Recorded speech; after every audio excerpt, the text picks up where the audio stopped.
is Mark. And I'm Zoe. And we are the board adventurers back after quite a hiatus. We've been out for a couple months. You know, we have life stuff that happens. I'm in grad school. He had weddings to attend and a son. So, you know, that's life. Yeah. But we're back here today to do a late to the game. And we're going to do a late to the game to one of the games that I want to say, enjoy for the most part. Yeah, we discussed this one on one of our what we played last month series. Mm-hmm. Back in February. Yeah. For January. But yeah, so we're going to talk today about Dune Imperium, designed by Paul Dennen and published by Direwolf.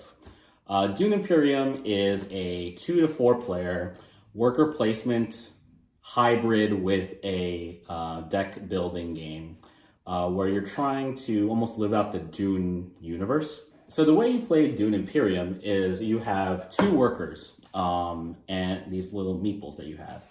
And you have a starting deck of 10 cards. Each of those cards has possibly a symbol on the left side that indicates where on the board you can place it. So if you have Dune the Desert Planet, you'll be able to place it anywhere that has the yellow triangle space. Along with that, some cards have an ability on the gray area of the card that lets you activate it once you've played it to a location.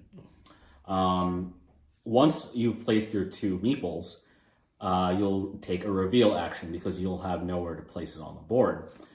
When you take a reveal, you're now going to take the bottom of the card, the blue side, and take that influence and use it to buy new cards that you'll shuffle into your deck, and then eventually, shuffle back out when you draw cards.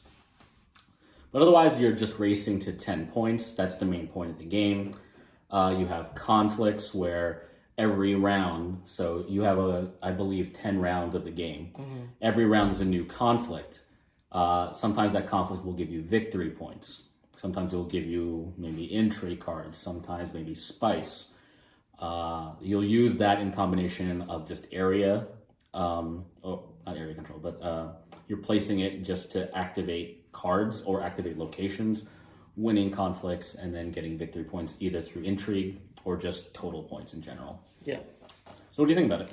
So Dune Imperium is a hybrid game. It's a deck building game mixed with worker placement, which at the time that it came out was wholly unique. There wasn't a lot of games that combined both of those mechanics.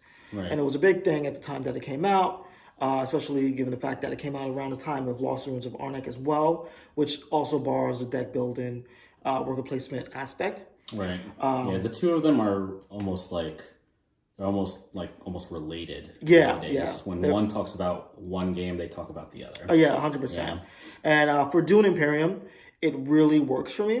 Mm-hmm. Like when I first heard of the concept, I was like, I don't know how that's going to completely work. Right. But I do like how they go around it, in which the cards that you have can be either used for the worker placement aspect of the game or for the deck building.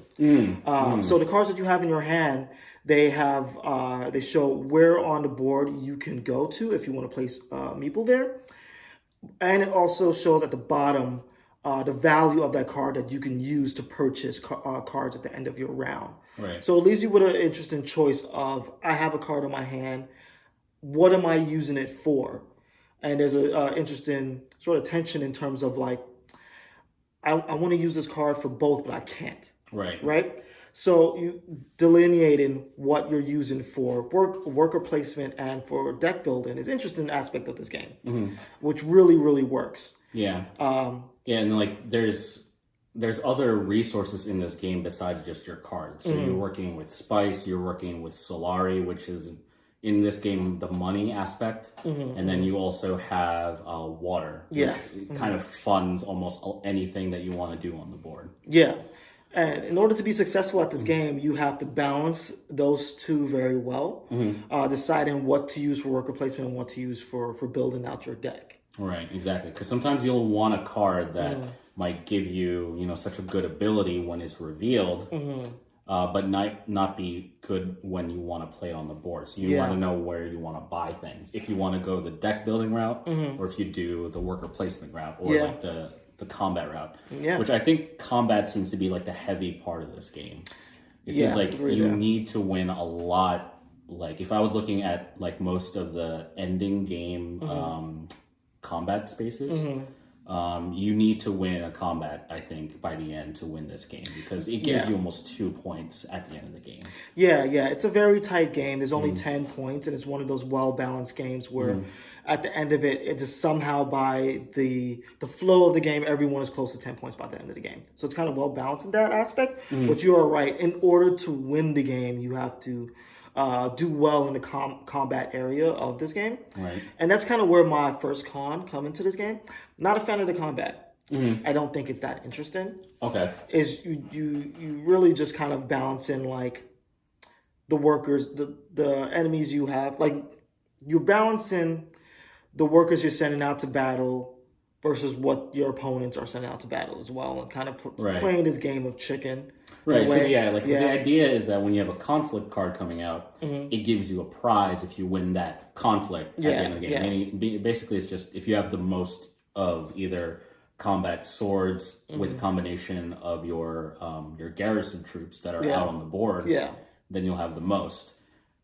It's I could see like where combat isn't really that intriguing. I mean, I've played games where I really like to go heavy on the deck building route, and there's possibilities of doing that. But to me, it seems a little more clear that combat seems to be the way to go to win. This game. The game wants you to focus on combat. Yeah, it does everything in its power to make you focus on combat, which you have to win the game. Yeah. And for me personally, it's not that interesting. So it's a game that I never really win that often because I just focus on the worker placement and deck building aspect of it as opposed to the combat because I don't find that as interesting. Right. And I think like a lot of the times when you play a worker placement game, kind of like a Waterdeep or a Viticulture or even a Dune Imperium, getting your third worker out is kind of almost the essential part of like your game in the very beginning. And so you're trying to go for what they call in this game the Sword Master, but you need to pay 8 money. So you're trying to grab a lot of money early so you could just buy it straight up to be ahead, because then it gives you 1 extra turn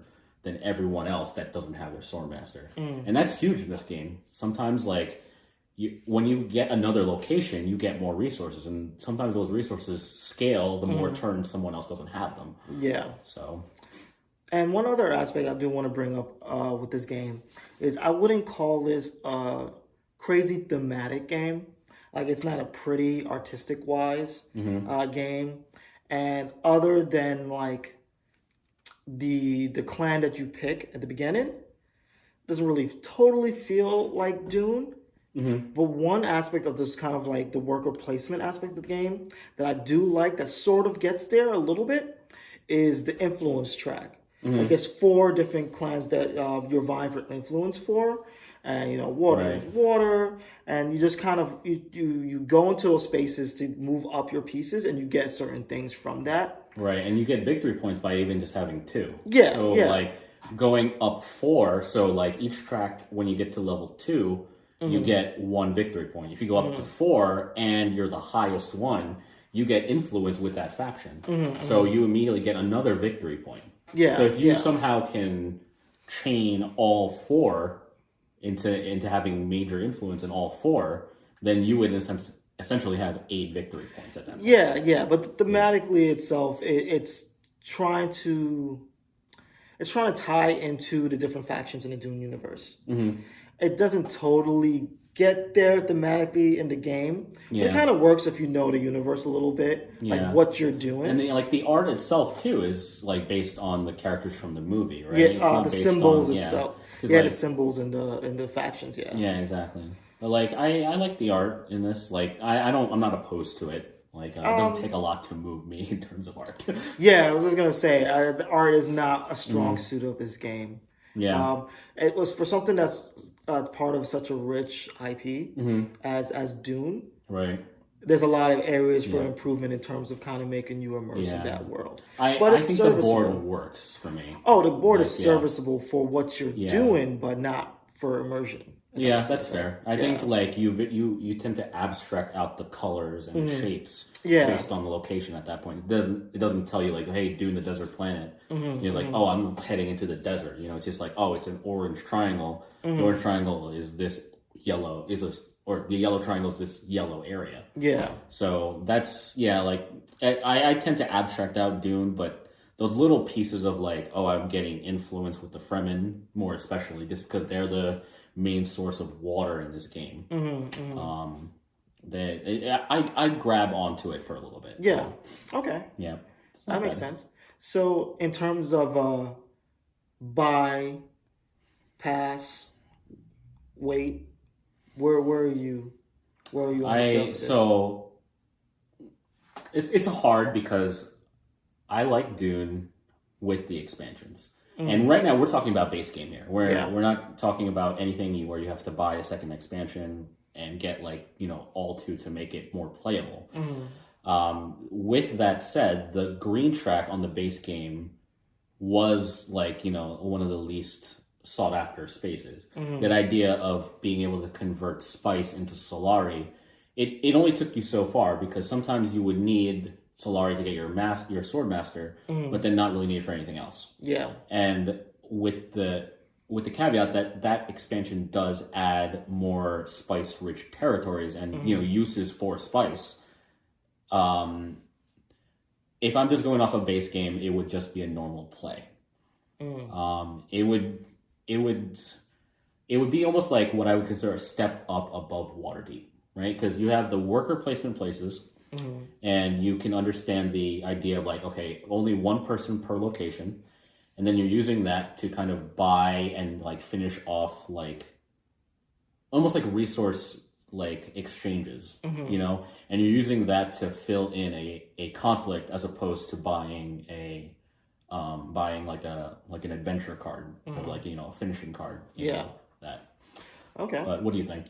For me, even with the cons that I listed out, this is still a buy.